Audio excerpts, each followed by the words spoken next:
ಇನ್ನು ಯೆಮೆನ್ ಕಥೆ ನೋಡಿದ್ರೆ ನಿಮಿಷ ವಿಷಯದಲ್ಲಿ ಹೆಚ್ಚಿನ ಆಯ್ಕೆಗಳಿಲ್ಲ ಅಂತ ಕೇಂದ್ರ ಹೇಳ್ತಾ ಇದೆ. ನಮ್ಮ ಮುಂದೆ ತುಂಬ ಆಪ್ಷನ್ನೇ ಇಲ್ಲ ಅಂತ. ಯೆಮೆನ್ ಜೊತೆ ಭಾರತದ ರಾಜತಾಂತ್ರಿಕ ಸಂಬಂಧನೇ ಇಲ್ಲ. ಯೆಮೆನ್ ದೇಶ ಹೌತಿ ಬಂಡುಕೋರರ ಹಿಡಿತದಲ್ಲಿದೆ. ಯೆಮೆನ್ನ ಸನಾದಲ್ಲಿ ನಿಮಿಷಗೆ ಗಲ್ಲು ಶಿಕ್ಷೆ ಜಾರಿಯಾಗ್ತಾ ಇರೋದು.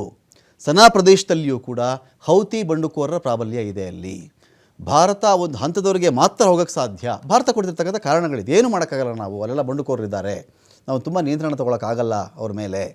ಈಗಾಗಲೇ ಭಾರತ ಆ ಹಂತವನ್ನು ಕೂಡ ತಲುಪಿಯಾಗಿದೆ, ಆ ಹಂತ ಕೂಡ ರೀಚ್ ಆಗಿಬಿಟ್ಟಿದೆ ಭಾರತ. ಯೆಮೆನ್ ಸ್ಥಿತಿ ಪ್ರಪಂಚದ ಇತರೆ ದೇಶಗಳಂತೆ ಇಲ್ಲ. ಯೆಮೆನ್ ದೇಶದ ಪರಿಸ್ಥಿತಿ ತುಂಬ ಹದಗೆಟ್ಟುಬಿಟ್ಟಿದೆ. ಅಲ್ಲಿನ ಪರಿಸ್ಥಿತಿಯ ಬಗ್ಗೆ ಸಾರ್ವಜನಿಕವಾಗಿ ಹೇಳಕ್ಕೆ ನಾನು ಬಯಸಲ್ಲ.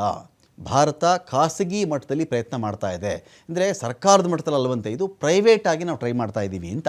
ಅಲ್ಲಿನ ಪ್ರಭಾವಿಗಳು ಶೇಖ್ಗಳ ಮೂಲಕ ಪ್ರಯತ್ನ ಪಡ್ತಾ ಇದ್ದೀವಿ ಅಂತ ಹೇಳಿ ಸುಪ್ರೀಂ ಕೋರ್ಟ್ಗೆ ಕೇಂದ್ರ ಸರ್ಕಾರ ಮಾಹಿತಿಯನ್ನು ಕೊಟ್ಟಿದೆ. ಅಟಾರ್ನಿ ಜನರಲ್ ಆರ್ ವೆಂಕಟರಮಣಿ ಮಾಹಿತಿ ಕೊಟ್ಟಿದ್ದಾರೆ. ಸದಸ್ಯ ಪೀಠದಲ್ಲಿ ನಿಮಿಷ ಪೋಷಕರ ಅರ್ಜಿ ವಿಚಾರಣೆ ನಡೀತಾ ಇದೆ. ನ್ಯಾಯಮೂರ್ತಿ ವಿಕ್ರಮನಾಥ್, ನ್ಯಾಯಮೂರ್ತಿ ಸಂದೀಪ್ ಮೆಹ್ತಾ ವಿಚಾರಣೆ ಮಾಡ್ತಾ ಇದ್ದಾರೆ. ಜುಲೈ 18ಕ್ಕೆ ಇಲ್ಲೇನಾಗಿದೆ, ಜುಲೈ 16ಕ್ಕೆ ನಿಮಿಷಗೆ ಗಲ್ಲು ಶಿಕ್ಷೆ ಜಾರಿಯಾಗ್ತಾ ಇರೋದು. ಇದೇ ಪ್ರಕರಣದ ವಿಚಾರಣೆ ಜುಲೈ 18ಕ್ಕೆ ಹೋಗಿದೆ. ಅಕಸ್ಮಾತ್ ಗಲ್ಲು ಶಿಕ್ಷೆ ಅವ್ರು ಕೊಟ್ಟುಬಿಟ್ರೆ, 16ಕ್ಕೆ ಗಲ್ಲು ಶಿಕ್ಷೆ ಈ ಮಹಿಳೆಗೆ ಆಗಿಬಿಟ್ರೆ 18ನೇ ತಾರೀಕು ವಿಚಾರಣೆ ಮಾಡಿ ಏನು ಮಾಡ್ಲಿಕ್ಕೆ ಸಾಧ್ಯ ಅಂತ ಒಂದು ಪ್ರಶ್ನೆ ಸಹಜವಾಗಿ ರೈಸ್ ಆಗುತ್ತೆ. ಇಲ್ಲಿ ಜುಲೈ 16 ಗಲ್ಲು ಶಿಕ್ಷೆ ಇದ್ದಾಗ ಜುಲೈ 18ಕ್ಕೆ ಅರ್ಜಿ ವಿಚಾರಣೆ ಮುಂದೂಡಿಕೆ ಆದರೆ ಪ್ರಯೋಜನ ಇಲ್ವಲ್ಲ, ಏನು ಪ್ರಯೋಜನ ಅಂತ ಕೂಡ ಒಂದು ಪ್ರಶ್ನೆ ಇದೆ. ಇದೇ ವಿಚಾರಕ್ಕೆ ಸಂಬಂಧಪಟ್ಟಂತೆ ಸುಭಾಷ್ ಚಂದ್ರನ್ ಏನು ಮಾತಾಡಿದ್ದಾರೆ ವಕೀಲರವರು, ನೋಡೋಣ. So the learned attorney has informed the court regarding the difficulties, the challenges facing by the union government, because there is no diplomatic presence in this part of Yemen where Nimisha is sentenced to death. Indian missions are not working there.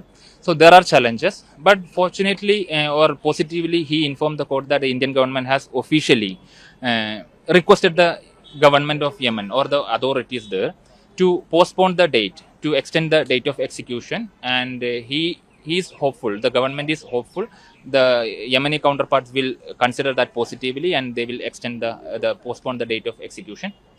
So this is a positive news, and if we get more time, so we can have negotiations through our own channel and with the support of Indian government also. So the learned attorney also informed the court that there are many discussions taking place through the diplomatic and non-diplomatic channels, which he doesn't want to disclose here because those are diplomatic negotiations or diplomatic communications.